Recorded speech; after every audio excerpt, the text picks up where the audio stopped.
Tremble in the air the moment Asterisk Safe House Asterisk begins, a kind of restless heartbeat that feels as if the film itself is pacing the floor, preparing us for a world where trust dissolves like steam on a cold window pane. In this opening step of our cinema vault journey, we enter a landscape shaped by paranoia, unease, and the quiet hum of geopolitical machinery, an atmosphere that director Daniel Espinosa renders not simply as background, but as a living, breathing emotion of the film. Hey, Asterisk Safe House Asterisk is less about bullets and chase sequences and more about the psychological temperature of a man cornered by his own conscience, illuminated by the instability of global espionage. At the emotional core of this film stands Matt Weston, played with youthful tension by Ryan Reynolds, a rookie CIA operative longing for a mission to prove he belongs. His hunger, his inner restlessness, and his quiet desperation form the spiritual engine of the story. And then enters Tobin Frost, Denzel Washington in one of his most chilling, magnetic performances, an ex-CIA genius who defected and transformed into a ghost the world fears yet cannot dismiss. Bringing these two men together is like crossing wires that were never meant to touch. Sparks fly, not loudly, but with a dangerous whisper. The film's emotional palette thrives on these whispers, on the restrained tension between two men shaped by different philosophies of survival, loyalty, and truth. Emotionally, Asterisk Safe House Asterisk exists in a state of murmured danger. The film's early scenes are thick with a sense of moral fog, where characters are unsure which footstep behind them are harmless and which one signal the end. Even the cityscapes, Cape Town sunburnt streets, shadowy alleys, vibrant markets, and quietly humming interiors, are textured with an emotional duality, beautiful yet laced with threat. The cinematography leans into this contrast intentionally, using jittery handheld shots and desaturated tones to create an atmosphere of constant unease. There is no clean safety here, no space where characters can fully exhale. Every frame reminds us that danger is not an event, but an environment. Yet the emotional resonance of the film does not come from its violence. It comes from watching the erosion and reconstruction of trust. Weston begins as a man who believes in the rules, the structure, the hierarchy, the chain of command. But Frost, who has spent his life slipping between the cracks of the intelligence world, forces him to question every assumption. Frost's calm certainty, the way he speaks almost prophetically about the machinery of power, creates emotional friction that Weston cannot easily escape. And this friction, this subtle psychological mentorship wrapped in danger, forms the emotional backbone of the story. Through every exchange, we feel the pull between idealism and cynicism, ambition and disillusionment. There is also a quiet grief embedded in the film's emotional structure. Asterisk Safe House Asterisk understands that intelligence work is not glamorous. It is lonely, isolating, and psychologically corrosive. Weston's relationship with his girlfriend, Anna, becomes a mirror that reflects the emotional cost of living a double life.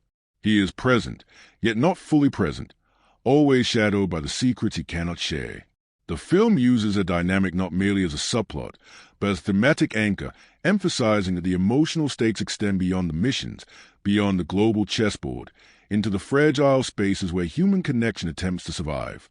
At a deeper level, the film explores the emotional paradox of pursuing truth within a system built on deception. Frost's entire persona embodies this paradox. His emotions are layered behind a mask that is unreadable yet undeniably compelling. His calmness in the face of violence, his ability to manipulate every environment he enters, these traits create a psychological gravity that pulls both Weston and the audience closer. Emotionally, he becomes a dark mentor figure, guiding us through the murky terrain of global intelligence with a tone that feels almost fatherly, even as we sense the danger in every word he speaks. The emotional tension builds not through explosive set pieces, but through the constant sensation that everyone in this story is one misstep away from betrayal or self-discovery. The film's rhythm reflects this sensation, frenetic bursts of motion, followed by brief, fragile silences where the weight of choices settles in. These silences are some of the most emotionally powerful moments in the film, reminding us that the true battles are fought internally, in the quiet spaces where characters confront their own identities. As we settle into the emotional world of Asterisk Safe House Asterisk, we become aware that this is a story about transformation. Weston's journey is one of shedding illusions, of facing the emotional cost of becoming the kind of operative he once admired. Frost's journey, conversely, is one of release, of choosing, perhaps for the first time, to pass on something meaningful rather than simply survive. These intertwined paths create an emotional architecture that feels heavy, grounded, and deeply human. Ultimately, Step 1 invites us to feel the heartbeat of Safe House before we dissect its mechanics. It is a film drenched in tension, yet also in quiet introspection. A film that understands how fear shapes people, how trust fractures them, and how moral clarity becomes a luxury in a world built on shadows. Emotionally, the movie positions us not as observers, but as participants in a labyrinth where every choice echoes with consequence. And as the opening emotional landscape settles into place, we prepare ourselves for the deeper layers of artistry, technology, psychology, and economics that await us in the steps ahead. The first half of Safe House unfolds like a pressure chamber slowly tightening, every scene a new adjustment to the emotional thermostat of paranoia. It begins with Matt Weston waking into his routine, the quiet discipline of a low-level CIA housekeeper stationed in Cape Town, babysitting an empty safe house that feels more like a forgotten broom closet in the architecture of global intelligence. But this monotony is an intentional narrative investment. It's the film's version of a startup's early R&D phase, small, contained, seemingly uneventful, yet quietly establishing the emotional and operational baseline that will later be shattered. Weston's longing for a real assignment, a chance to prove value, becomes a psychological seed that will determine every decision he makes once chaos arrives at his door. That chaos comes in the form of Tobin Frost.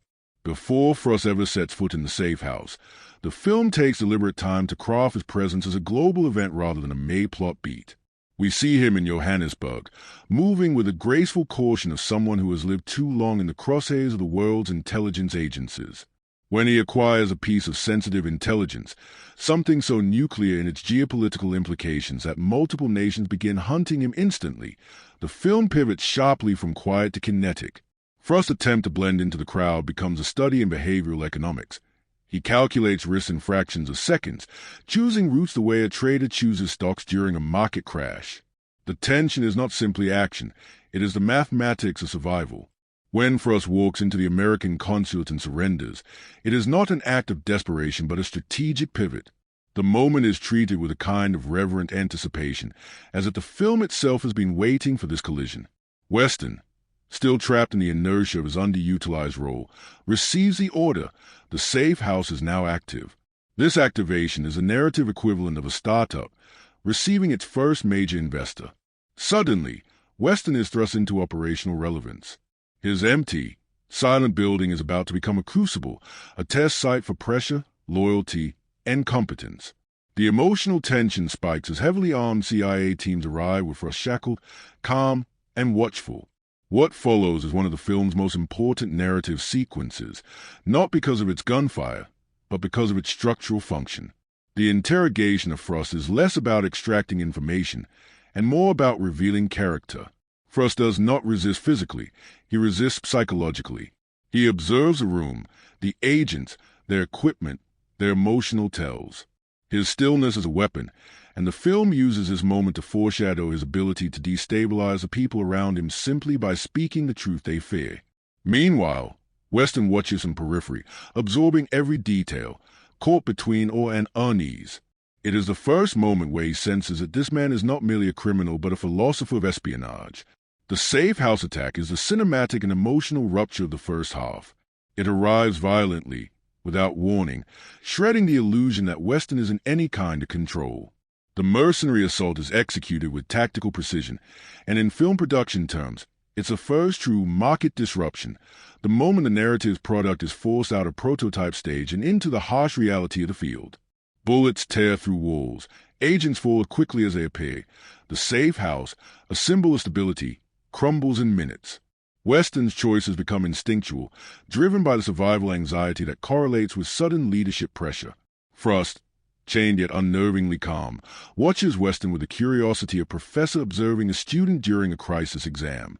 Weston's decision to flee with Frost, to protect him rather than abandon protocol, is the emotional pivot of the entire film. It is his first major deviation from the operating manual, the equivalent of a young employee bypassing the chain of command because the on-ground data demands adaptation. Carrying Frost out of the burning safe house creates an image rich with metaphor, Weston dragging not only a prisoner but the weight of a new identity. Frost, Sensing opportunity, begins his psychological maneuvers. His voice becomes soft, almost paternal. A man who knows that the right words, at the right moment, can shape the path ahead. As Weston drives through the chaos of Cape Town with Frost in the backseat, their dynamic evolves into a psychological currency exchange. Frost buys time with insight, paying Weston in small doses of truth, statements about corruption, secrecy, and the internal fractures within the agency. Weston, still clinging to the idealism of a man who believes in the system, resists these ideas, yet they begin to erode his certainty. This erosion is a narrative form of R&D pivot, a gradual shift from the product, Weston's worldview, he thought he was building to one he is being forced to build instead. The first half intensifies with a sequence at a packed soccer stadium, where Frost escapes not through brute force but through psychological manipulation. It is an escape driven by pattern recognition, risk valuation, and a lifetime of studying human behavior. Weston's panic as he loses Frost is not merely logistical, it is existential. His failure feels like a breach in his personal market value. He is no longer a housekeeper, he is a liability. The film uses this emotional collapse to deepen the internal stakes. Weston's journey from this point on is not just about recovering Frost, but recovering his own sense of identity and worth. Meanwhile, the CIA leadership begins to fracture behind the scenes. Their reactions to Frost's escape reveal not unity but competing agendas, each character analyzing the crisis through their own professional risk profile. These internal tensions form the economic backdrop of the story. The intelligence world is a marketplace of trust, where loyalty is a fluctuating currency and information the most volatile commodity. The film subtly communicates that Weston is not only navigating physical dangers, but entering a political arena where the rules shift with every conversation. By the time the first arc concludes, Weston has failed publicly, Frost is loose again, and the story has moved from small-scale tension to global stakes. Yet the heart of this first half is not the spectacle. It is a transformation beginning inside Weston. He has glimpsed the truth Frost hinted at, the instability of the system he sows, and the emotional and psychological cost of this realization becomes a fuel for the narrative's second half. The story has advanced its plot, escalated its stakes, and expanded its emotional landscape, preparing us for a deeper exploration of trust, power, and the price of survival. The second half of Safe House begins with the emotional tremor of a man who has just failed publicly, violently, and unmistakably. Matt Weston, once a quiet custodian of an unused CIA facility, now stands in the wreckage of his own confidence. The narrative shifts here from external pursuit to internal reckoning. Weston's face carries a kind of haunted clarity. He knows the agency is losing faith in him. He knows the world is far more corrupt than he once believed, and he knows Tobin Frost has slipped through his fingers like smoke through shaking hands. Yet this is where the plot becomes rich with narrative return on investment. Weston's failure is not a collapse, but the ignition of the person he is meant to become. Frost, now moving through Cape Town with the calm precision of a man rehearsing his own mythology, seeks out connections buried deep in the intelligence underground. His every step is deliberate. Each move is an investment in survival, each alliance a short-term bond designed for maximum leverage. The film uses Frost's autonomy to explore the way experience shapes strategic agility. Where Weston moves emotionally, Frost moves mathematically. Their parallel arcs create a narrative tension that feels almost architectural, as if the story is constructing a bridge between two philosophies of survival. Weston's pursuit of Frost resumes with a newfound intensity. His desperation is transformed into clarity, an almost stoic determination to correct his failure, to reclaim agency over his own narrative. The film portrays his pursuit not as a chase scene, but as a psychological maturation. Weston asks fewer questions now. He calculates, adapts, improvises. In the language of corporate development, this is the moment when a junior analyst becomes a decision-maker. The emotional stakes rise because Weston begins trading compliance for intuition, orders for insight, and fear for competence. When Weston tracks Frost to the home of Carla's villa, the forger and old ally, the tone deepens. Villa's home becomes a kind of emotional hotel lobby, characters checking in with confessions, betrayals, and fragments of philosophies that shape the final act. Here, Weston confronts Frost directly, and the film uses his confrontation to sharpen the moral questions at the story's core. Frost warns him again, "They'll burn you too." This is a line loaded with economic metaphor. institutions preserving themselves at the cost of the individuals who sustain them. Weston's silence is not refusal, but contemplation. He is beginning to understand that Frost is not merely manipulating him, he is offering a painful education. Villa's betrayal, selling both men out to mercenaries, is the second half's narrative accelerator, the event that confirms Frost's worldview. Trust is not afforded, it is collateral that can be stolen. The mercenaries' ambush unfolds with a choreography that feels like a financial domino effect. One compromised relationship cascades into a chain of violence. Weston and Frost are forced into cooperation, and their escape is filmed with documentary-style immediacy. Weston's panic is now replaced with instinctive leadership, guiding Frost through back alleys, across courtyards, and into narrow passages carved through Cape Town's dense architecture. It is a physical manifestation of Weston's internal evolution. As the two flee, the plot begins to reveal its deeper circuitry. Frost is no longer simply running from enemies. He is running toward the truth he intends to expose. The intelligence he carries, evidence of corruption embedded in multiple agencies, becomes the emotional and narrative centerpiece of the second half. This information is a volatile asset, a market destabilizer capable of rewriting the hierarchy of global intelligence. Frost's fatalism grows clearer. He knows that revealing this truth is his final investment, the one with unpredictable return. Weston watches him closely, now with understanding rather than suspicion. The tension intensifies when Weston, exhausted and injured, confronts his CIA handlers. Their coldness, their bureaucratic detachment, their refusal to acknowledge the reality on the ground, all of it compounds Weston's internal disillusionment. These scenes serve as economic commentary on institutional inertia. Weston's value is measured only in his recoverability, not his humanity. The film uses this friction to further detach Weston from the organization he once admired. Frost's warnings, once echoing in the background, now settle deeply into Weston's consciousness. The turning point of the second half occurs when Weston captures Frost again, but this time with emotional symmetry rather than chaos. Their dynamic has shifted. Weston no longer sees Frost as a ghost to be chased, but as a mirror reflecting the future he could become. Their conversations grow heavier, more introspective. Frost begins to speak with the cadence of a man who has accepted his trajectory. He does not seek redemption, he seeks completion. Weston, conversely, seeks truth, clarity, and agency, the tools he needs to shape a different destiny. The final safe house sequence, set in a new location, is where both men confront the inevitable. Weston brings Frost in, not out of duty but in pursuit of closure. The sterile environment becomes an emotional battleground. Mercenaries attack the facility with brutal efficiency, and for the first time, Weston moves like a true operative, calculating threat vectors, anticipating ambushes, navigating corridors with purpose rather than fear. Frost observes him, and in that observation lies a silent acknowledgement that the student has finally grasped the lesson. Frost's final moments are delivered with a kind of tragic elegance. Mortally wounded, he entrusts Weston with the encrypted file, the explosive truth that has haunted every moment of the film. His last words are not dramatic, but deeply weighted.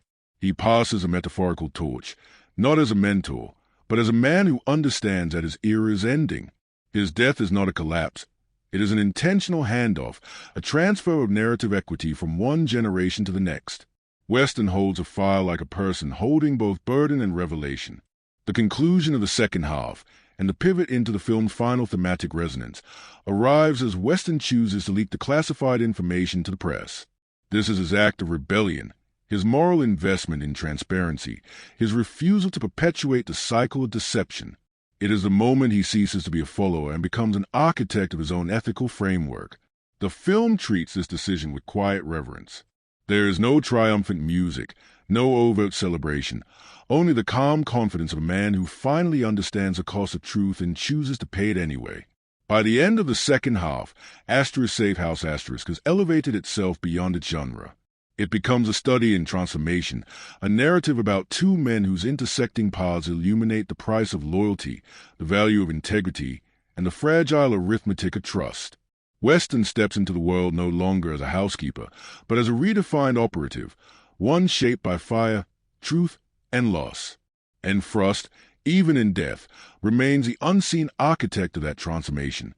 To understand safe house at its deepest frequency, we must examine the psychological engines that drive its two central figures, Matt Weston and Tobin Frost. Their dynamic is not simply mentor versus student, nor idealist versus cynic. It is a study in behavioral economics, where every decision is a transaction, every emotional shift a form of psychological currency. The entire film can be seen as an experiment in how pressure alters cognition, how loyalty becomes a variable cost, and how moral clarity fluctuates like a volatile market. In this step, we decode the internal mathematics of two men navigating a world where trust is always overpriced and betrayal is always on discount. Matt Weston's psychology begins in the realm of aspirational scarcity.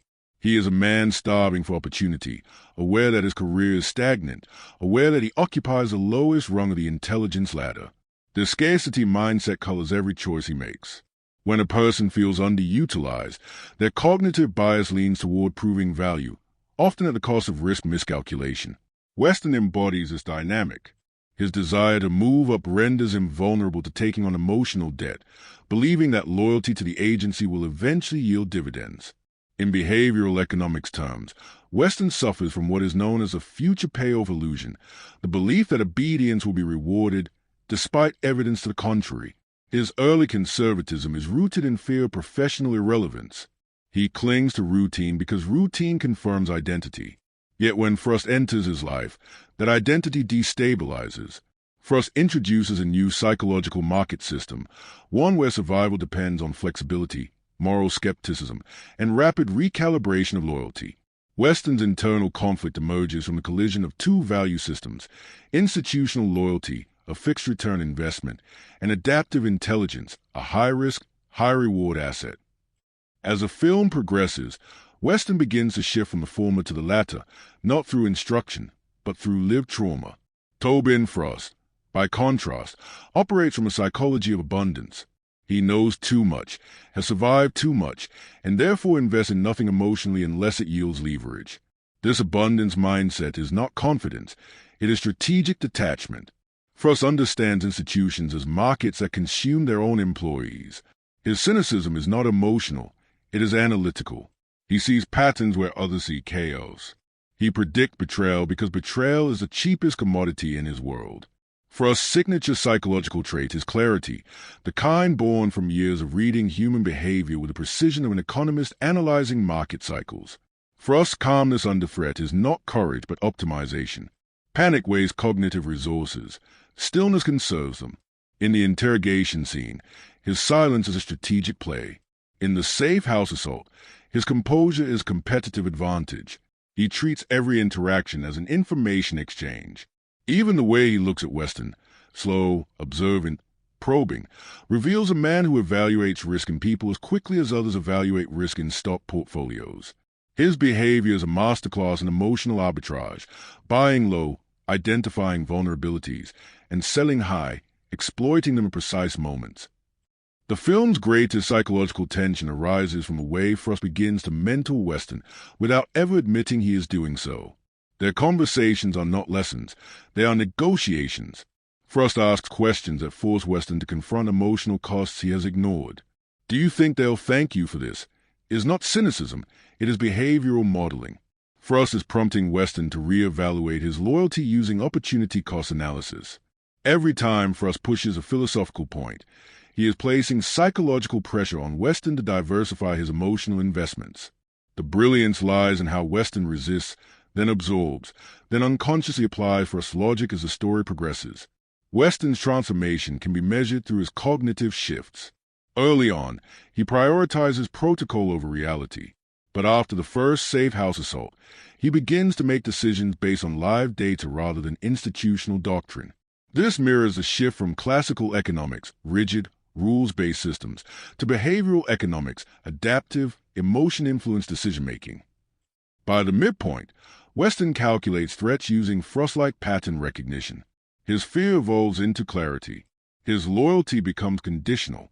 His decision-making becomes faster, more fluid, more intuitive. In psychological terms, Weston transitions from novice to operative not through training, but through emotional rupture. Frost's psychology also evolves, though more subtly. He begins to see Weston not just as cargo, but as potential. Frost, long isolated in his cynicism, finds in Weston a version of himself before the disillusionment. This recognition triggers a rare emotional liquidity, moments where Frost allows vulnerability to surface, not for manipulation, but for connection. His mentorship shifts from opportunistic to genuine in the second half. The desire to protect Weston during the final assault reveals a psychological opening Frost has long suppressed. The need to pass on wisdom, to leave behind a legacy not defined solely by survival. The behavioral economics of trust becomes a film's central psychological currency. Every character trades trust differently. Weston invests in it like a long-term bond, only to learn it yields low returns. Frost treats it like a volatile stock, occasionally worth holding, usually worth discarding. The CIA leadership hoards trust selectively, issuing it only when it reinforces power. The mercenaries commodify trust entirely. It has no emotional value, only operational value. The film uses these differing trust models to examine how institutions manipulate loyalty and how individuals must constantly renegotiate emotional contracts.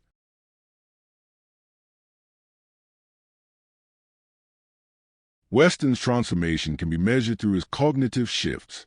Early on, he prioritizes protocol over reality. But after the first safe house assault, he begins to make decisions based on live data rather than institutional doctrine. This mirrors a shift from classical economics, rigid, rules-based systems, to behavioral economics, adaptive, emotion-influenced decision-making. By the midpoint, Weston calculates threats using Frost-like pattern recognition. His fear evolves into clarity. His loyalty becomes conditional. His decision-making becomes faster, more fluid, more intuitive. In psychological terms, Weston transitioned from novice to operative not through training, but through emotional rupture. Frost's psychology also evolves, though more subtly. He begins to see Weston not just as cargo, but as potential. Frost, long isolated in his cynicism, finds in Weston a version of himself before the disillusionment. This recognition triggers a rare emotional liquidity, moments where Frost allows vulnerability to surface, not for manipulation, but for connection. His mentorship shifts from opportunistic to genuine in the second half. The desire to protect Weston during the final assault reveals a psychological opening Frost has long suppressed. The need to pass on wisdom, to leave behind a legacy not defined solely by survival. The behavioral economics of trust becomes a film's central psychological currency. Every character trades trust differently. Weston invests in it like a long-term bond, only to learn it yields low returns. Frost treats it like a volatile stock, occasionally worth holding, usually worth discarding. The CIA leadership hoards trust selectively, issuing it only when it reinforces power. The mercenaries commodify trust entirely. It has no emotional value, only operational value. The film uses these differing trust models to examine how institutions manipulate loyalty and how individuals must constantly renegotiate emotional contracts. Weston's relationship with Anna deepens the psychological stakes. He compartmentalizes his honesty with her, believing secrecy protects her. Yet this secrecy undermines his emotional liquidity. In psychological terms, he is living in a cognitive deficit. His internal reward system, love, belonging, connection, is starved because he is investing all his emotional energy in maintaining his professional facade. Frost recognizes this deficit instantly. His remarks about personal relationships are not accidental, they are diagnostic. Frost sees that the institution is consuming Weston's humanity the same way it once consumed his. The final psychological convergence occurs when Frost dies. His death is not a collapse but the release of emotional equity he had been protecting for years. In giving Weston the file, he passes on not only proof of corruption but a final psychological directive. Choose truth over survival instinct. Weston receives this not as a burden, but as a graduation. His decision to leak the file is the ultimate behavioral shift. He chooses integrity over institutional approval, agency over obedience, risk over certainty. Frost's worldview becomes a lens through which Weston redefines himself.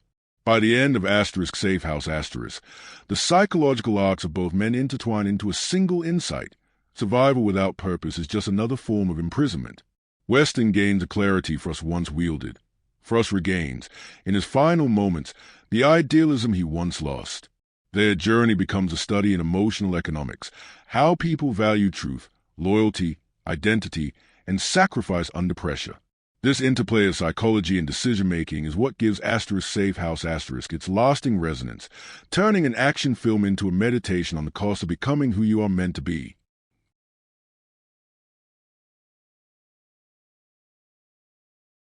Safe House represents a mid-budget, high strategic value experiment in Hollywood risk management. With an estimated production budget of $85 million, approximate the film balanced the need for A-list talent, exotic location shoots, and high-octane action sequences while maintaining tight fiscal discipline. The casting of Denzel Washington and Ryan Reynolds accounted for a significant portion of above-the-line costs, reflecting the financial principle that marquee names can increase audience confidence and international appeal. Washington's presence alone functions as a financial anchor. His global recognition ensures a base-level box office return while reducing risk associated with a mid-tier action thriller category. The budget allocation reveals the interplay between artistic ambition and financial prudence. Approximately 40 to 45% of total costs were dedicated to production design, location permits, and on-site logistics in Cape Town, South Africa.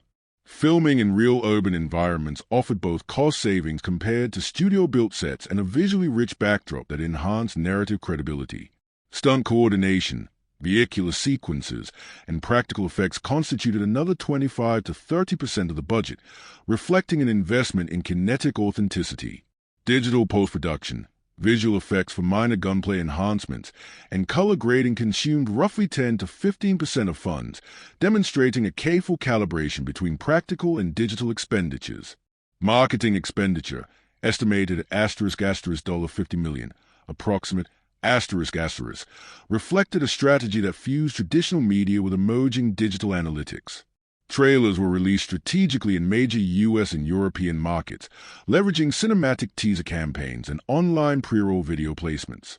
Social media platforms, including Facebook, Twitter, and YouTube, served as low-cost engagement amplifiers, with demographic targeting ensuring that action enthusiasts, thriller fans, and Ryan Reynolds, our Denzel Washington followers, were specifically addressed.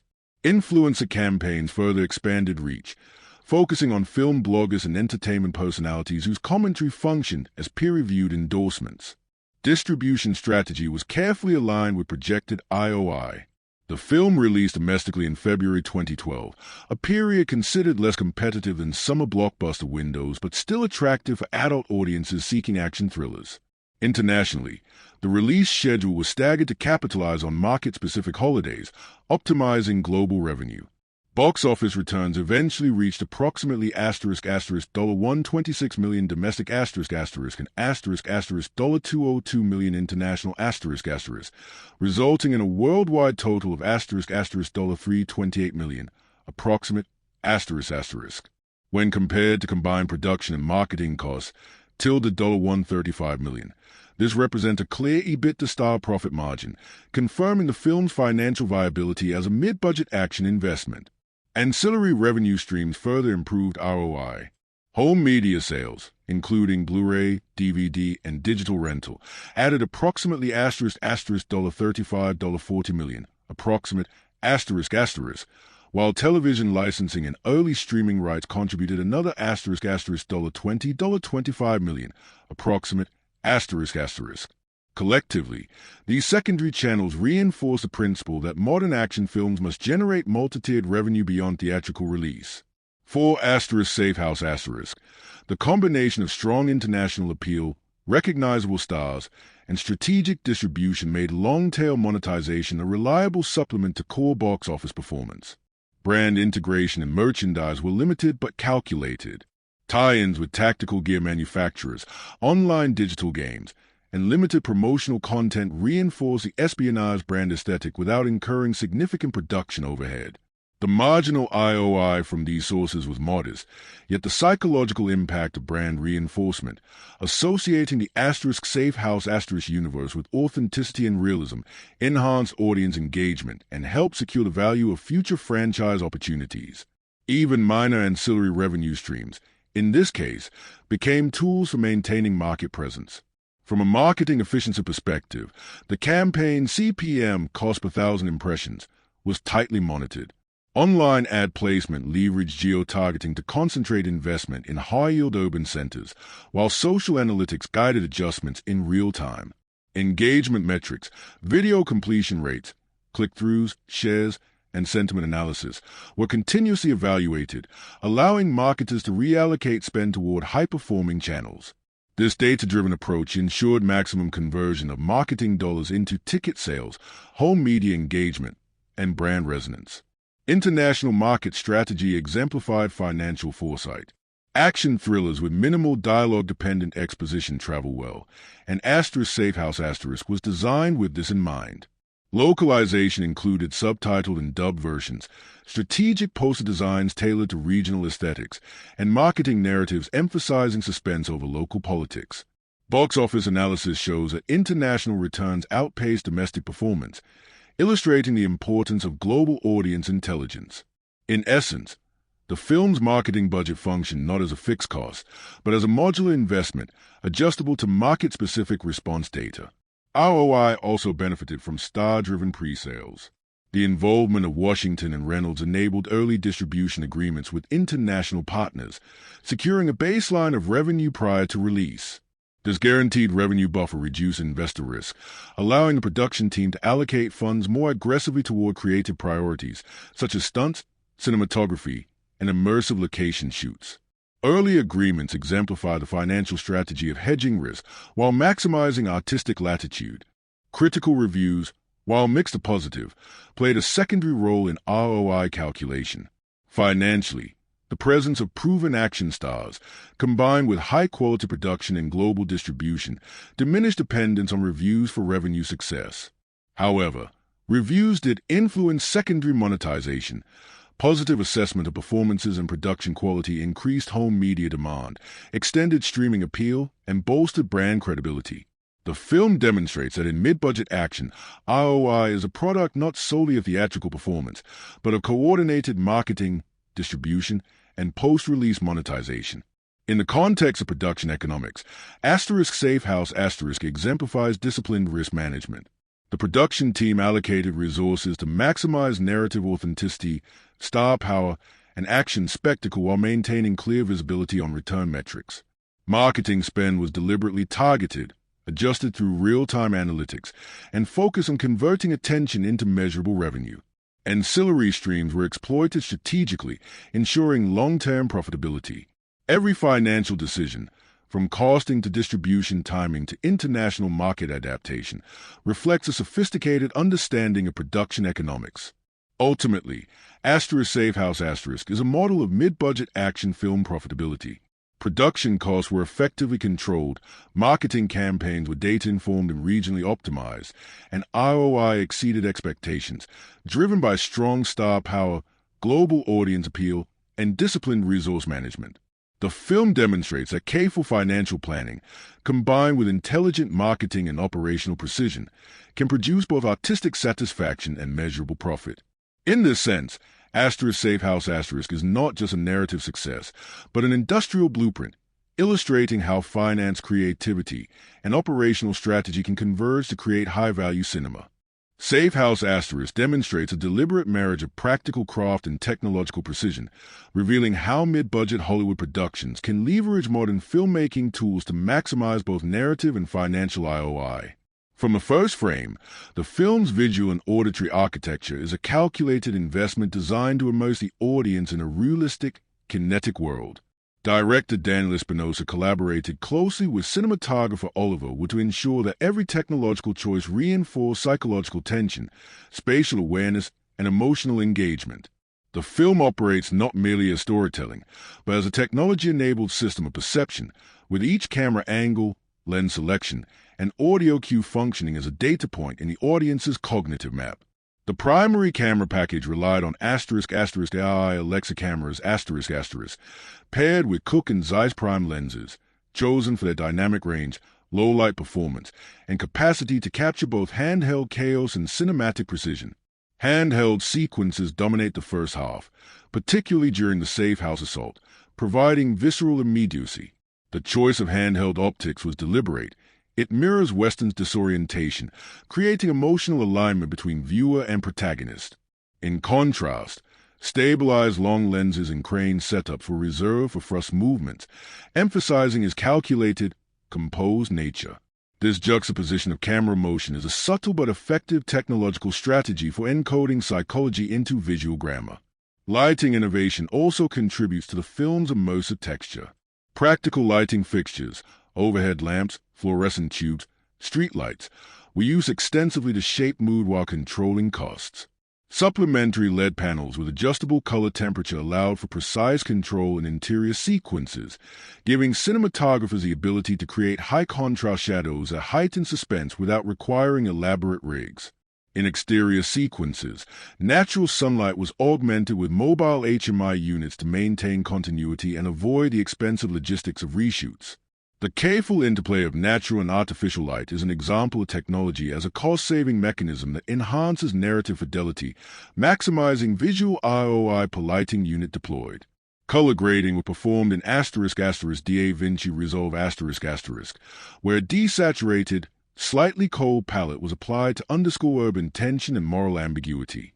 The consistent tonality across interiors and exteriors ensures that viewers remain emotionally anchored while maintaining the sense of danger.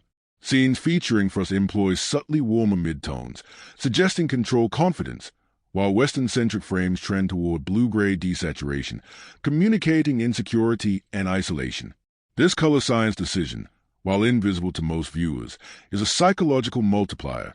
It modulates perception, heightens engagement, and supports narrative intent with precision technology. Editing was conducted using **Avid Media Composer **, enabling rapid assembly of action sequences and allowing multiple cuts to be tested for pacing efficiency. The editing workflow incorporated high-speed proxies for complex multi-camera stunts, ensuring the editorial team could iterate without slowing down production. Cutting choices emphasize spatial continuity, ensuring that audience comprehension of geography and tactical movement remain intact during frenetic action sequences. This approach demonstrates how technology directly amplifies both cognitive engagement and financial efficiency, reducing costly reshoots or reschedules. Practical effects were strategically paired with digital augmentation. Car crashes, explosions, and close combat sequences were performed on set with controlled pyrotechnics, reinforced in post-production with minor CGI touches. This hybrid approach minimized both risk and cost while maximizing realism. The integration of practical and digital effects reflect a broader production principle. Technology is leveraged as an efficiency multiplier rather than a decorative element, enhancing narrative authenticity without inflating budget beyond planned margins. Sound design and music technology were equally sophisticated. Avid Pro Tools facilitated the layering of Foley, atmospheric effects, and dialogue, enabling spatial clarity even during chaotic action sequences. The score, composed by Mark Mancina, was digitally synchronized with key editing beats to heighten tension and signal narrative pivots. Dynamic range management ensured that gunfire, explosions, and dialogue coexisted without sacrificing intelligibility, a challenge addressed through multi-channel mixing and subtle frequency shaping. Sound was approached as both a narrative and financial asset. Clarity and immersion reduced audience fatigue, increasing satisfaction metrics and, indirectly, long-tail IOI. The film also incorporated innovative location scouting technologies. Digital pre-visualization and GPS-based planning allow production teams to map sequences in Cape Town before shooting, minimizing crew movement, reducing permits required, and avoiding expensive downtime. Previous simulations enabled stunt coordinators to experiment with vehicle maneuvers and pedestrian interactions virtually, reducing insurance liability and ensuring each sequence was technically feasible within budget constraints. These innovations represent an intersection of technology, safety, and finance. The investment in digital planning tools produced measurable operational savings while maintaining cinematic fidelity. Data management workflows were structured for efficiency. On-set media was backed up in real time, with color correction LUTs and editorial proxies stored on cloud-enabled servers, allowing remote teams to provide immediate feedback. This real-time collaborative pipeline shortened post-production timelines and mitigated the risk of lost or corrupted footage. The film's technical infrastructure ensured that both creative and financial objectives were met, demonstrating that technological investment is inseparable from production economics in modern action cinema. In conclusion, Safe House exemplifies how mid-budget films can deploy technology strategically to achieve cinematic sophistication, emotional depth, and operational efficiency. Every lens choice, lighting rig, editing decision, and sound design element serves a dual purpose, enhancing viewer experience while maximizing financial and temporal ROI. The film's technological architecture reinforces narrative, amplifies psychology, and stabilizes budget, proving that innovation in filmmaking is not merely an aesthetic choice but a calculated investment in both audience engagement and economic success. In essence, Safe House operates as a blueprint for integrating art, tech, and capital, with each frame reflecting deliberate, intelligent, and financially informed decision-making. The production of Safe House is a masterclass in logistical orchestration, illustrating how efficient management transformed creative ambition into commercially viable cinema. With a mid-range budget of $85 million, approximate studio oversight required careful alignment of personnel, technology, and timelines to maintain both narrative integrity and financial discipline. Director Daniel Espinosa, producer Joel Silva, and the line producers operated within a governance structure reminiscent of corporate project management, where milestones, resource allocation, and risk assessments were continuously monitored to ensure the project delivered on both emotional and financial ROI. Scheduling was one of the most critical components. Filming primarily took place in Cape Town, South Africa, an urban environment offering cinematic versatility, but also significant logistical challenges. The production team devised a meticulously sequenced shooting plan, minimizing travel time between locations and coordinating with local authorities for street closures, permits, and security. Each day's schedule functioned as a capital asset. Time spent efficiently on location directly correlated with budget savings, while delays could trigger exponential cost overruns. Crew shifts, stunt rehearsals, and actor availability was synchronized with near-military precision, ensuring that production objectives were met without compromising safety or quality. Workforce allocation was strategically tiered to match expertise with task criticality. Key departments, camera, grip, lighting, stunts, production design, and post-production liaison, operated in parallel pipelines to maintain momentum.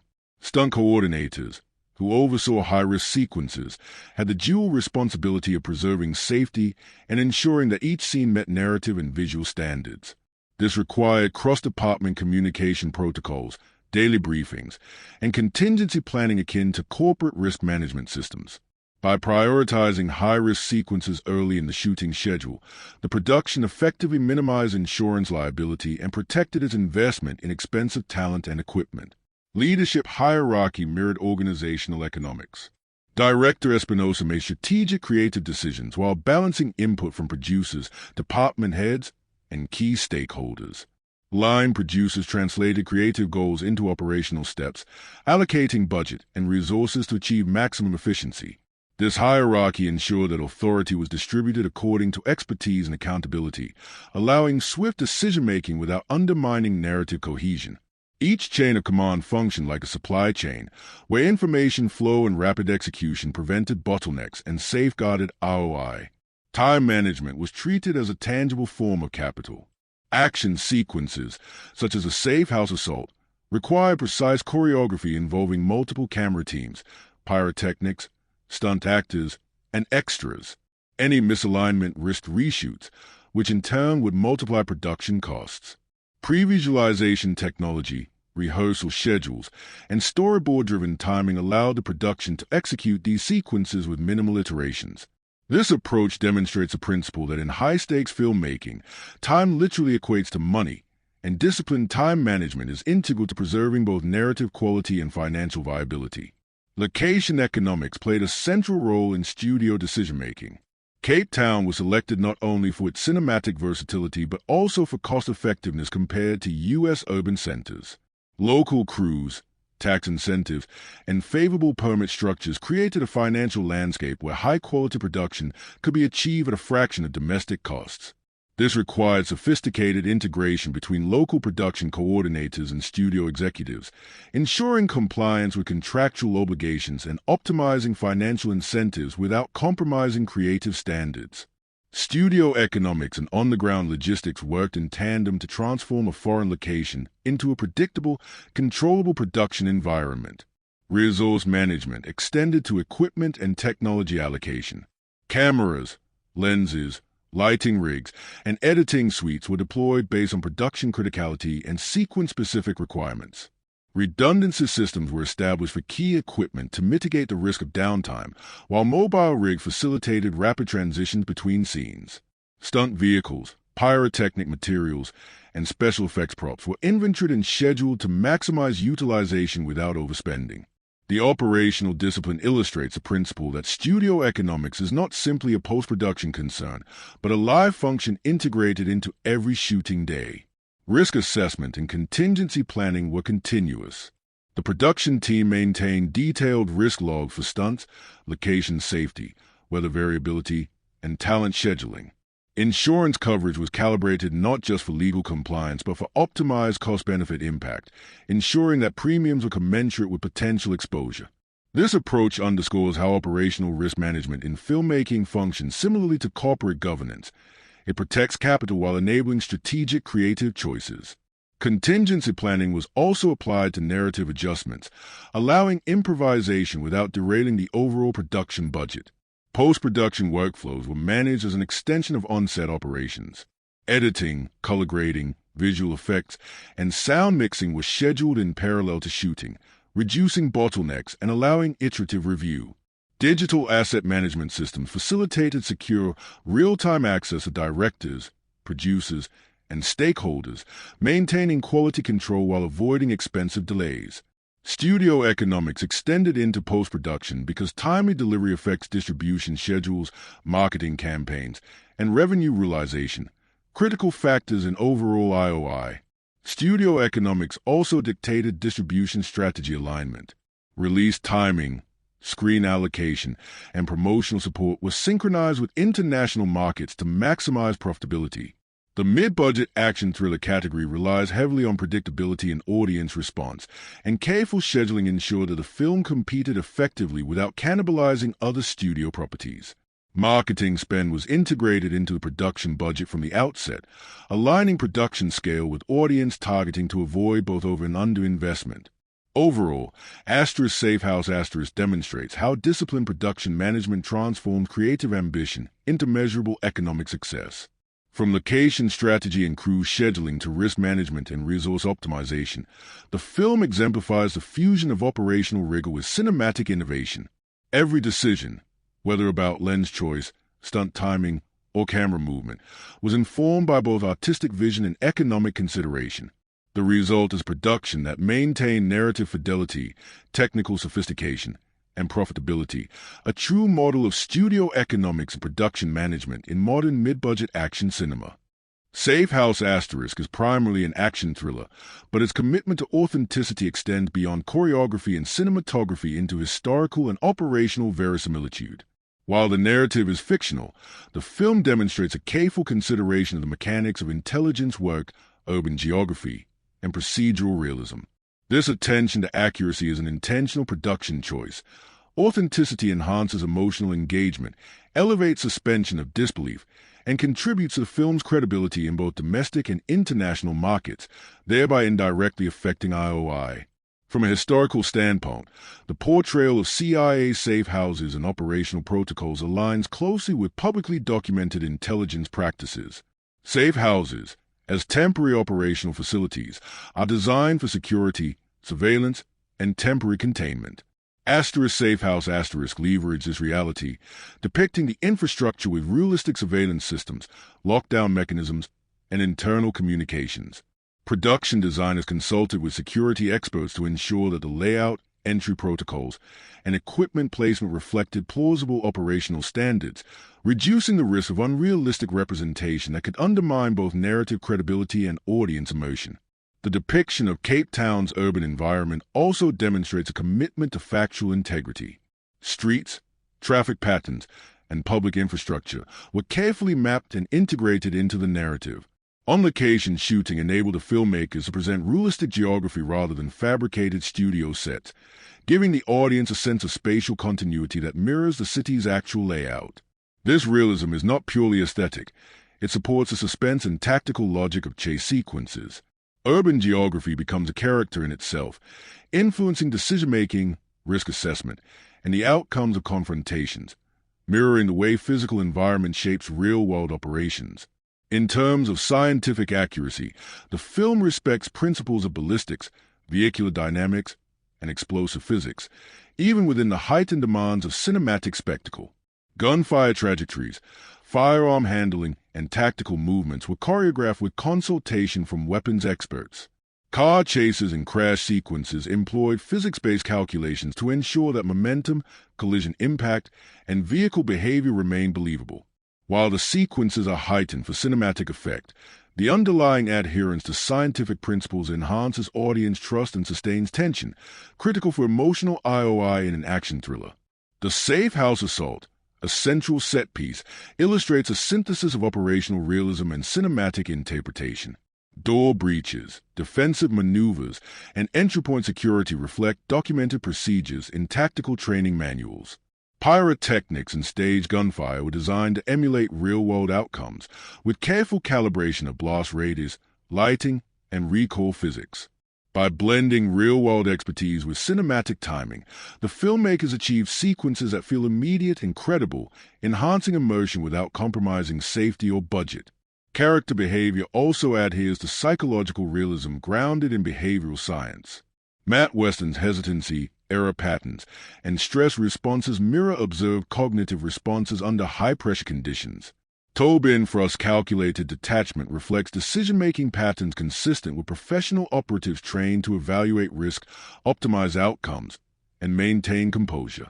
These portrayals are informed by consultations with former intelligence personnel and security analysts, ensuring that character actions remain psychologically plausible within the narrative context. The film also acknowledges political and procedural constraints, reflecting historical norms within intelligence operations. Interagency coordination, chain of command communication, and legal limitations are embedded in the plot as factors that constrain decision-making. While dramatized, these constraints mirror real-world operational friction and provide narrative stakes that are believable. The result is a story world where plot developments are driven not just by dramatic convenience but by plausible organizational and political dynamics. Technological accuracy is another pillar of the film's credibility. Communications devices, surveillance equipment, and security systems are represented with attention to contemporary capabilities.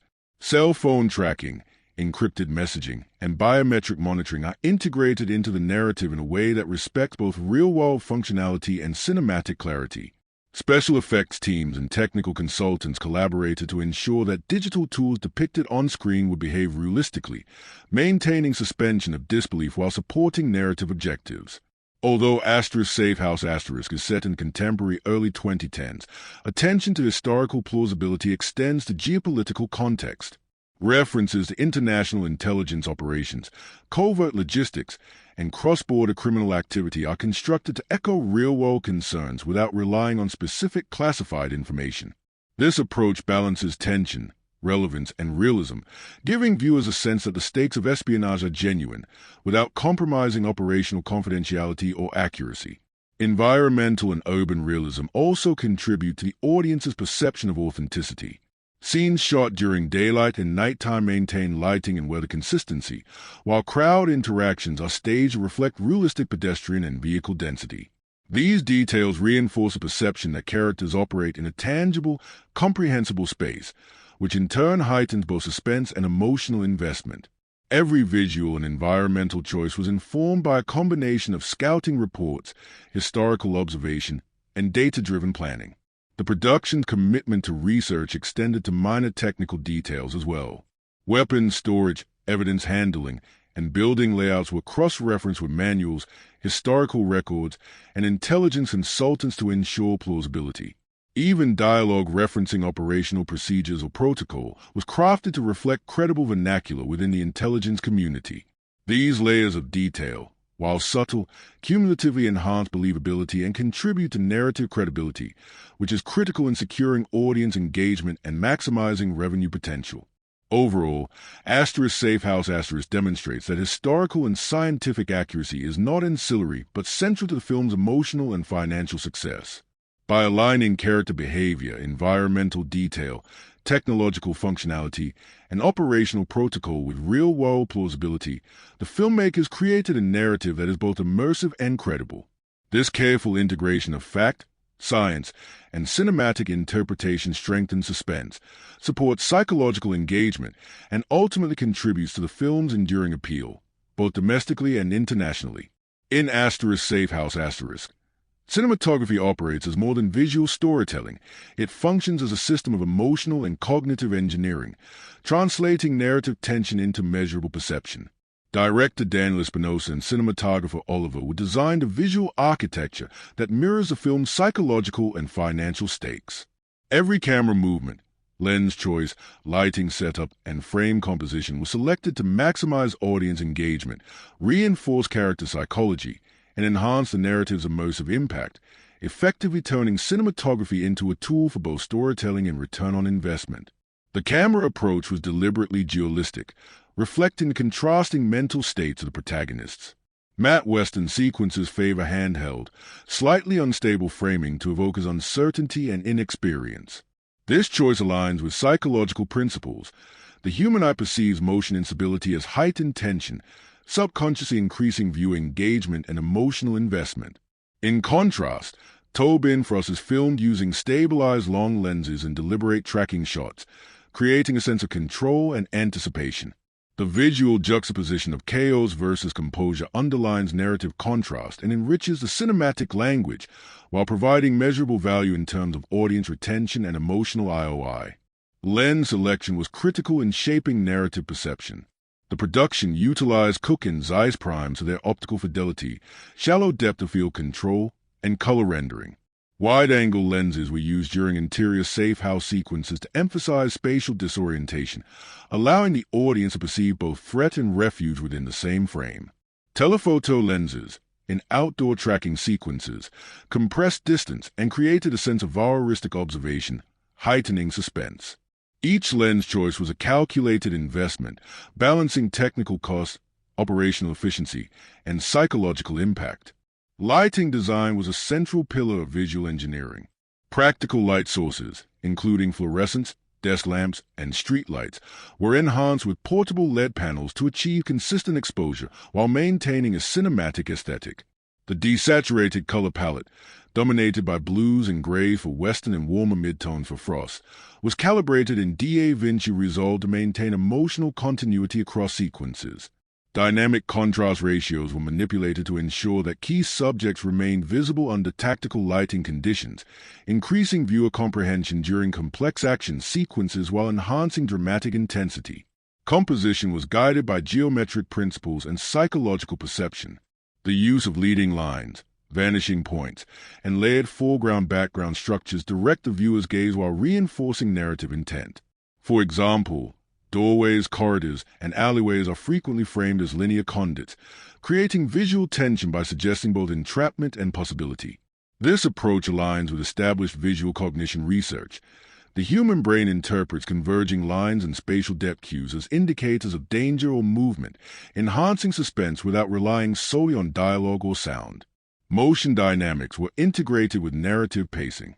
The editing, rhythm, and camera movement was synchronized to produce an optimal viewer experience. High-tempo action sequences employed whip pans, rapid cuts, and handheld tracking to induce arousal and mirror the character's physiological states. Conversely, slower, stabilized tracking and medium shots were employed during dialogue-heavy sequences, allowing viewers to process cognitive and emotional information efficiently. This modulation of visual tempo demonstrates how cinematography serves as an investment in attention economy. It maximizes engagement while minimizing cognitive fatigue. Color grading and visual effects were strategically engineered to support narrative clarity. A controlled color science pipeline ensured consistency across multiple shooting environments, while minor digital enhancement corrected inconsistencies in practical lighting and camera exposure. The approach underscores the integration of technology, artistic intent, and operational efficiency. Each adjustment contributes to a cohesive visual identity, reinforcing audience emotion and emotional resonance, while minimizing post-production inefficiencies that could affect budget and schedule. Depth of field manipulation further enhanced psychological encoding. Selective focus was used to isolate characters from background distractions, guiding attention and emphasizing narrative significance. During suspenseful sequences, shallow focus created uncertainty about peripheral threats, while wider focus in urban landscapes allowed viewers to process spatial context and anticipate movement. These techniques, though subtle, exemplify how cinematography functions as a data-driven psychological tool, translating frame composition into audience engagement metrics. The strategic use of camera height, angle, and perspective also contributes to the visual storytelling economy. Low-angle shots of thrust underscore dominance and control, while high-angle shots of Western during critical moments suggest vulnerability. Over-the-shoulder framing establishes relational dynamics, allowing viewers to inhabit a perspective of characters while observing narrative causality. These choices not only reinforce storytelling but provide measurable value by increasing identification and empathy, crucial factors in sustaining attention and enhancing emotional IOI. Visual continuity across sequences was maintained through meticulous scene planning and pre-visualization. Storyboards, 3D pre-visualizations, and on-set digital monitoring ensured spatial coherence, reducing reshoot requirements and increasing production efficiency. The careful orchestration of visual cues, combined with narrative timing and sound integration, created a seamless visual experience that aligns with audience expectations for thriller and action genres. This operational precision underscores the dual role of cinematography as both artistic expression and financial instrument. Overall, the cinematography and visual engineering of Safe House exemplify the integration of art, technology, and financial strategy. Every camera placement, lens selection, lighting decision, and compositional choice serves multiple objectives: to convey character psychology, enhance suspense, optimize audience engagement, and maintain operational efficiency. Through this careful visual architecture, the film transforms mid-budget constraints into strategic advantages, proving that thoughtful cinematography is not just about aesthetics. It is a measurable investment in narrative impact, audience retention, and financial success. Sound in Safe House is not simply a supportive layer. It functions as a strategic asset that guides emotional response, conveys narrative information, and amplifies audience engagement. Director Daniel Espinosa and composer Mark Mancina collaborated closely with sound designers to ensure that audio reinforced the psychological and operational realities of film. Every bullet, footstep, and whispered conversation was engineered to maximize emotion, using a combination of diegetic and non-diegetic techniques that align both with character psychology and suspenseful pacing. Dialogue recording was executed with precision, using lavalier and boom microphones optimized for urban acoustics. On-location captures in Cape Town presented challenges such as ambient noise, traffic, and crowd sound, but careful microphone placement and digital post-processing ensured intelligibility. Dialogue clarity is critical in action thrillers where narrative stakes hinge on critical information, and in Safe House the team treated speech as a measurable narrative investment. Even subtle exchanges between Western and thrust were engineered to communicate subtext, tension, and trust dynamics, enhancing psychological realism while preserving audience comprehension. Foley design was a cornerstone of the sound strategy. The team captured footsteps, clothing movement, door creaks, and weapon handling to create a tactile auditory environment. These small, often subconscious cues anchor the audience in the narrative space, enabling the brain to interpret spatial relationships and character motion. Foley thus operates as a form of emotional engineering. Each precise sound increases engagement, enhances suspense, and indirectly contributes to long-term audience satisfaction metrics, which are crucial for repeat viewings, streaming longevity, and ancillary revenue. Gunfire, explosions, and action sequences were treated with layered sound architecture to maintain clarity and intensity. Multi-channel mixing enabled separation of sonic elements across frequency ranges, ensuring that the impact of each shot was perceptible without masking dialogue or environmental cues. The team used Pro Tools to balance dynamic range, create spatial depth, and manipulate volume envelopes in real time. Each adjustment was an investment in emotion, reducing cognitive overload while maximizing physiological responses such as tension, heart rate, and emotional arousal. The musical score by Mark Mancina functioned as both an emotional and temporal guide. Rhythmic cues, harmonic shifts, and percussive elements were synchronized with editing beats to emphasize suspense, action peaks, and narrative pivots. The score was mixed in tandem with dialogue and sound effects to maintain spatial coherence and ensure that each auditory element reinforced narrative clarity.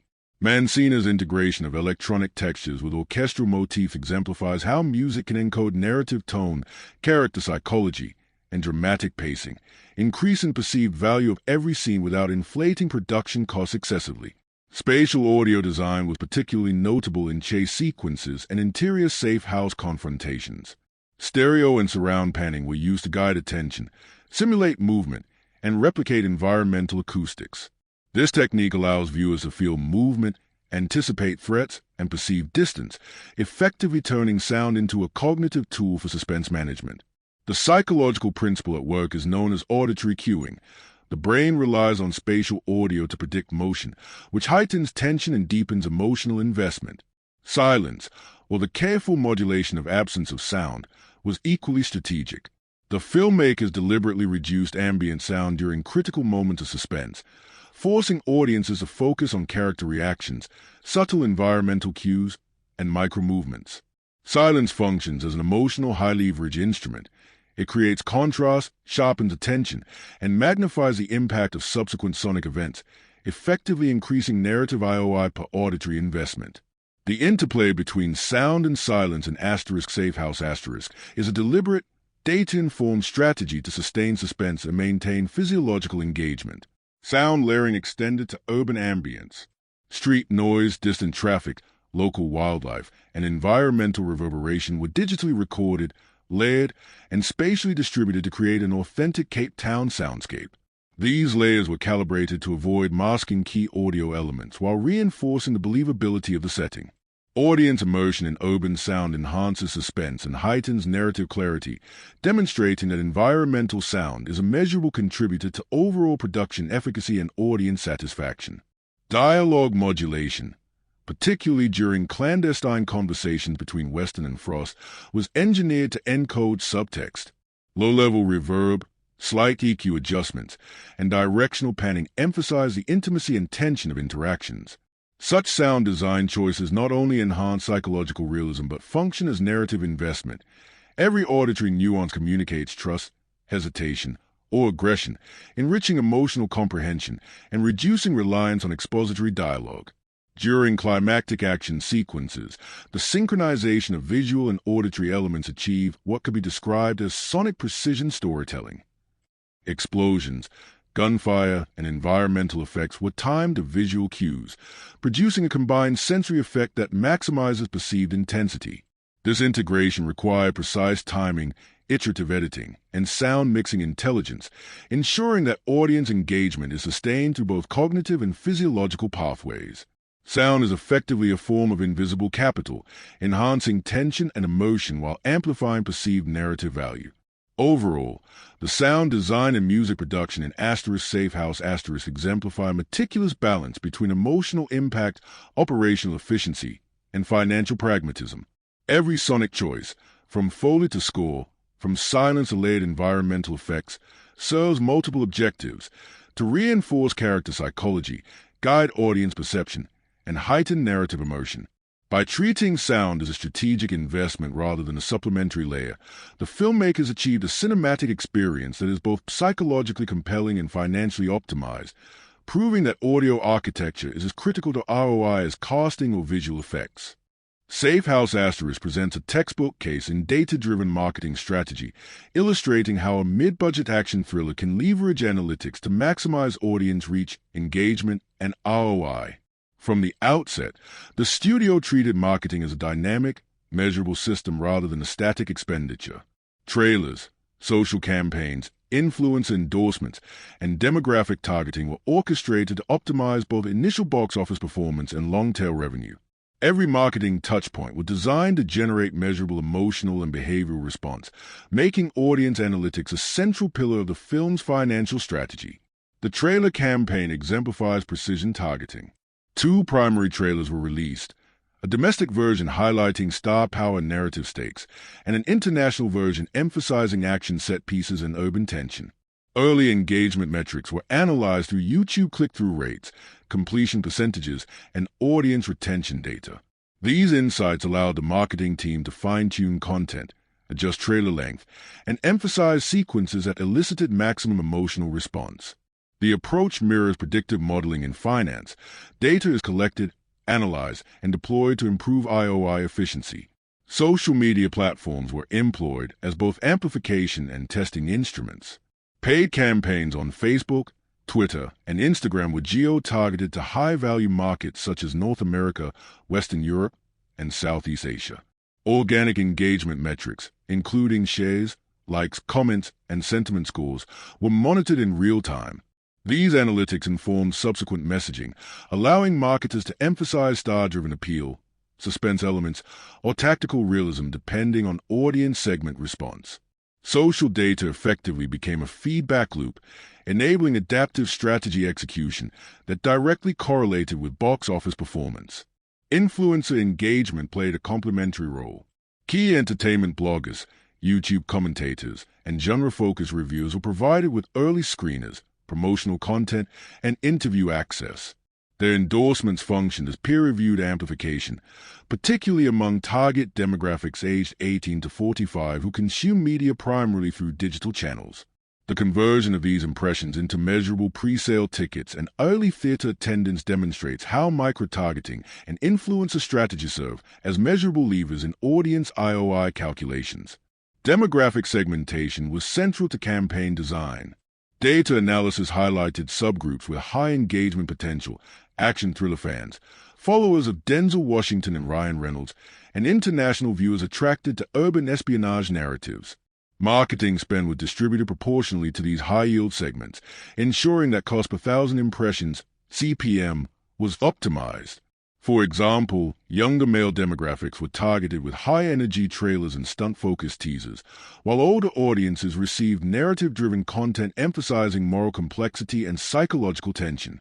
Each campaign element functioned as a financial micro-investment, expected to generate measurable return. Cross-platform integration reinforced both messaging and data collection. Television spots, digital banners, and outdoor advertising were synchronized with online campaigns to ensure consistent messaging. QR codes and trackable links were embedded to capture engagement, allowing the marketing team to evaluate campaign effectiveness in near real time. This strategy reduced wasted spend and provided actionable insights for adjusting budget allocation across platforms, optimizing both reach and conversion efficiency. Pre-release analytics informed final adjustments. Test screenings and focus groups captured qualitative and quantitative data on audience comprehension, excitement, and emotional response. Metrics such as audience heart rate during key sequences, memory recall, and engagement scores guided minor edits to trailers, poster design, and social messaging. This process exemplifies iterative marketing strategy. Adjustments are data-informed, grounded in audience psychology, and aimed at maximizing emotional investment before the wide release, directly increasing potential ROI. International strategy was carefully coordinated with cultural and market-specific analytics. Visual emphasis, trailer pacing, and tagline adaptation were tailored to regional audience expectations. For example, European campaigns emphasized espionage realism, while Asian marketing highlighted high-stakes action sequences. Localization extended to social media engagement, with translated content, targeted ads, and regionally optimized posting schedules. This meticulous attention to market data enhanced international box office performance, demonstrating how analytics-informed marketing can multiply revenue streams for mid-budget films. Merchandising and brand synergy were leveraged selectively.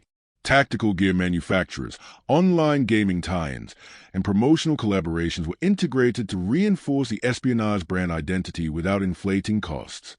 Analytics informed which partnerships were likely to convert attention into engagement or revenue.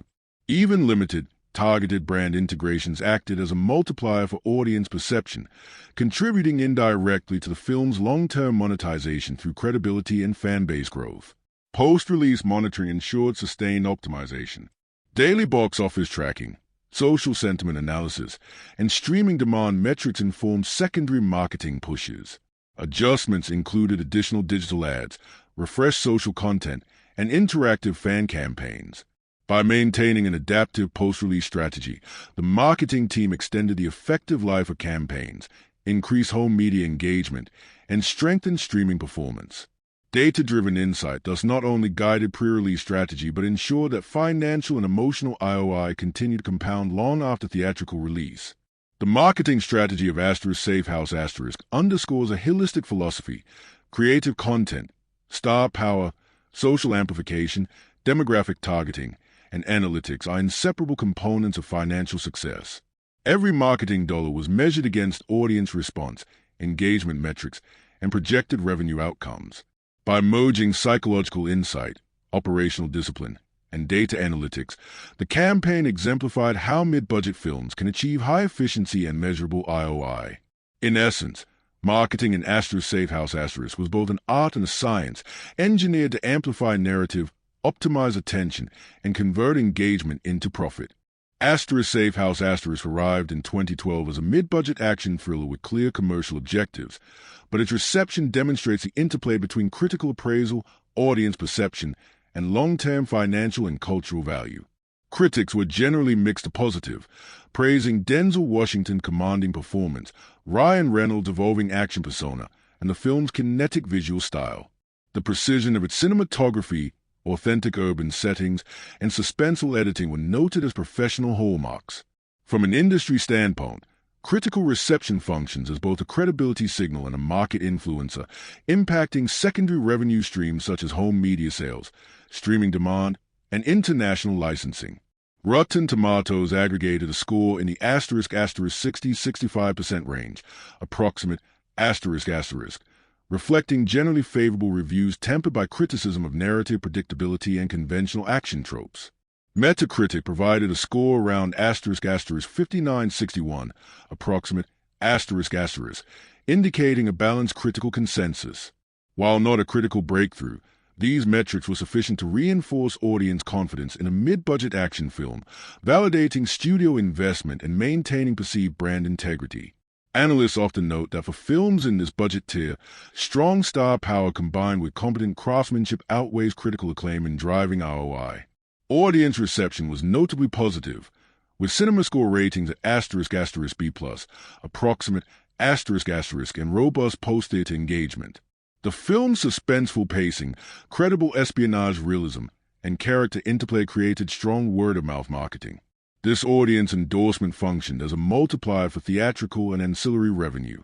Psychologically, viewers reported engagement metrics linked to tension peaks, moral stakes, and visual emotion, demonstrating that audience perception can convert directly into repeat viewership, streaming retention, and long-tail monetization. Awards recognition, while limited, included technical accolades for cinematography and sound design, underscoring the film's operational and artistic competence.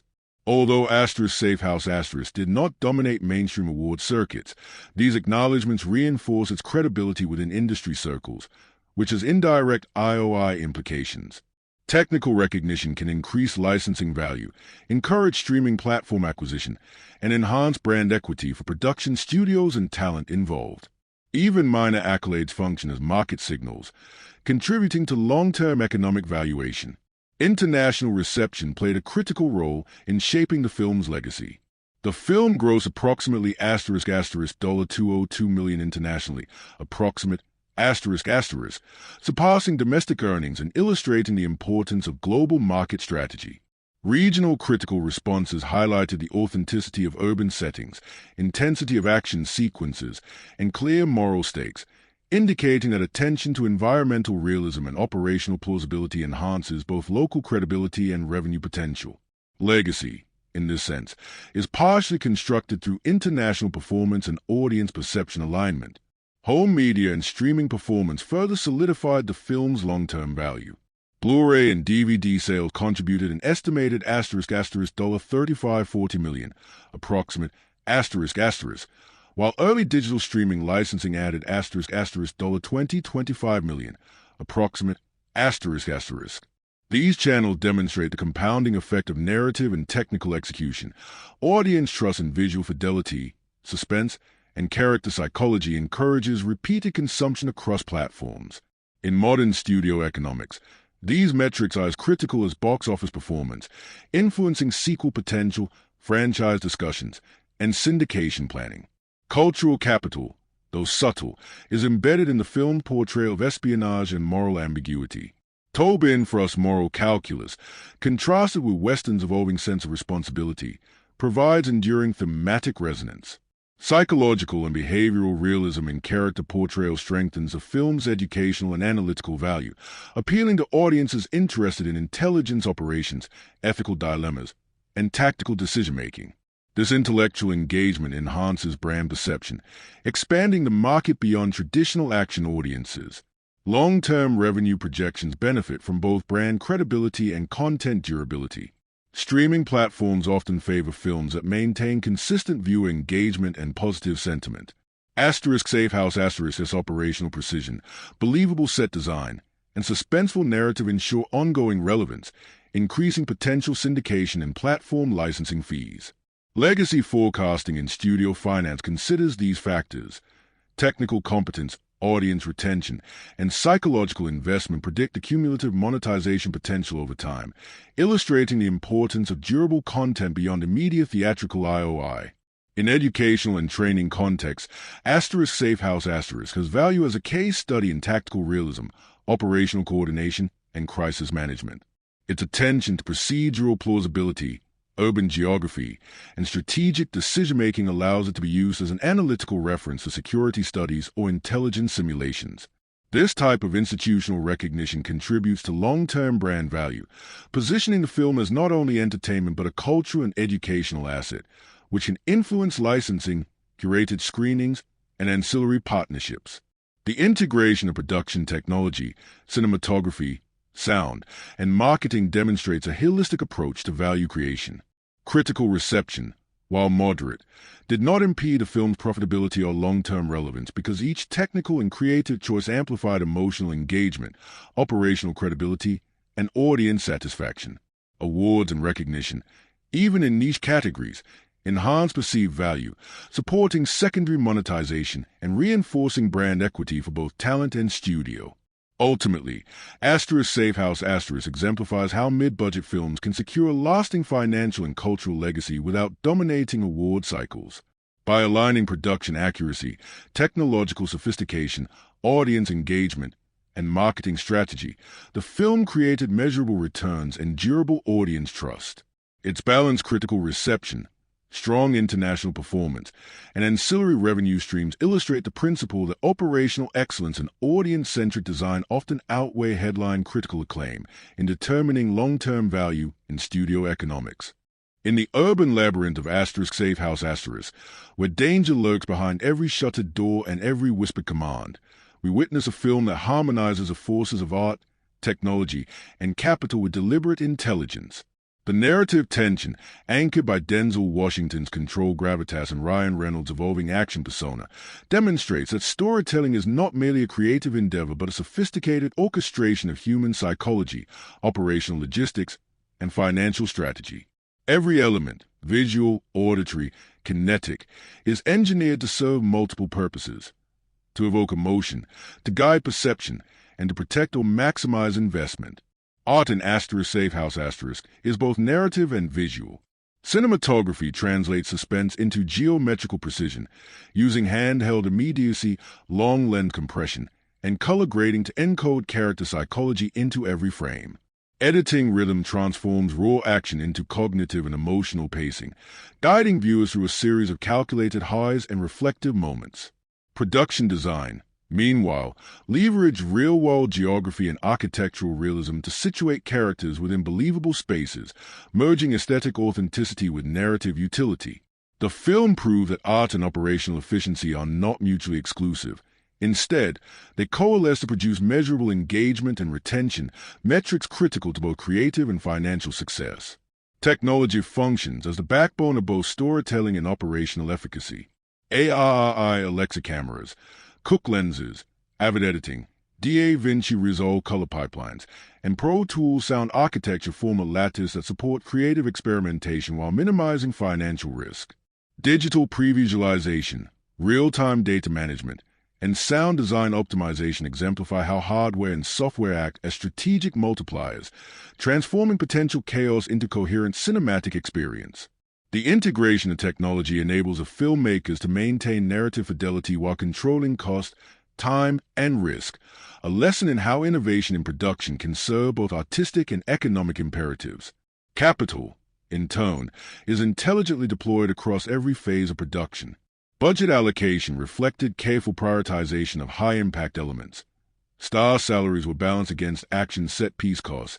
Technology investments were aligned with sequences critical to emotional engagement, and marketing was data-driven to maximize audience conversion. Studio economics shaped operational decisions, from location selection in Cape Town to insurance coverage for stunts, demonstrating that every financial commitment functions as both a creative and risk management instrument. Safehouse illustrates that profitability is not a byproduct, but an integrated goal alongside artistry and technical excellence. The psychological and behavioral investment in characters elevates both art and ROI. Western's evolution from uncertain operative to decisive agent engages viewers on a cognitive level, while for us tactical intelligence introduces moral complexity. Their interplay leverage human behavioral insights, creating suspense that is both emotionally satisfying and commercially strategic. By aligning audience perception with character psychology, the film maximizes emotional ROI. Viewers remain invested, not only in plot outcomes but in moral and cognitive tension, which sustains interest across theatrical, home media, and streaming channels. Marketing and audience analytics acted as a bridge between art, technology, and capital. Trailer AOB testing, social engagement metrics, and demographic targeting ensured that each promotional dollar reinforced narrative and brand resonance. International campaigns adapted to cultural and geographic data, optimizing content to increase global appeal. The integration of analytics demonstrates that modern cinema is a dialogue between creative intention and measurable market behavior. The film's financial and artistic success depends on both the quality of the product and the precision of its delivery to the right audience. Sound and music underscore this triad of harmony. Every bullet, footstep, whisper, and orchestral swell was calibrated to amplify suspense, clarify spatial perception, and deepen psychological alignment. Sound is not supplementary. It is a tool for operational, emotional, and financial optimization. It enhances retention, encourages repeat viewings, and contributes to long-term monetization through both streaming engagement and brand credibility, proving that auditory engineering is inseparable from artistic and economic objectives. Ultimately, Safehouse exemplifies a holistic model of filmmaking where art, technology, and capital coexist symbiotically. Visual design, narrative strategy, and auditory engineering coalesce to form a cognitive and emotional framework that guides viewer engagement. Technology facilitates precision, safety, and creative experimentation, while careful financial planning ensures that each investment, from production to marketing, yields measurable return. In this synergy lies the film's lasting appeal, operational efficiency, and commercial success. Reflecting on its legacy, Safehouse demonstrates that mid-budget action thrillers can achieve durability in both financial and cultural terms by thoughtfully integrating artistry, technological innovation, and fiscal discipline. Each frame is a calculated balance of suspense, visual clarity, and narrative economy. Each marketing strategy, sound design choice, and operational decision reflect a commitment to measurable engagement and profitability. The film becomes not just a thriller but a case study in the sophisticated orchestration of emotion, perception, and capital, a blueprint for modern cinematic intelligence. If you found this deep dive meaningful, my literature-loving friends, consider liking and subscribing so we can keep decoding the business and beauty of cinema together.